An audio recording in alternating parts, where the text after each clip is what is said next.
When you came onto this earth, you were unclothed. They had to clothe you with clothing that they found on earth. Whatever I have on me right now, no matter what it is, we found it on this earth. And we will leave it on this earth. We came from somewhere else and we are going to go back.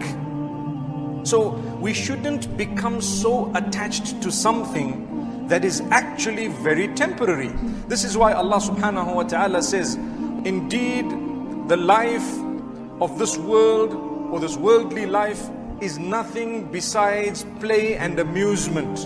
And the real life is actually that of the hereafter, if only but they knew.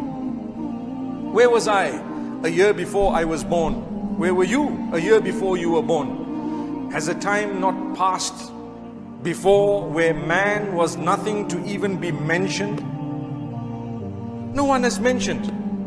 You, prior to your birth, they didn't even know you were coming. You didn't know you were coming. Allah knew.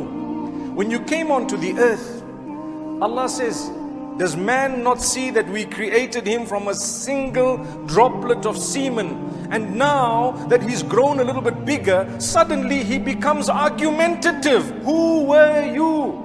And who are you? Calm down, calm down. Prepare for the day you're going to go back to Allah. That's the message. Let's not think we're too big because of a little bit of money we've made.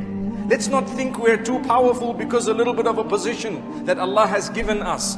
Let's not think that we are greater than everybody else simply because Allah has given us something in this world. No, true success is the success of the hereafter.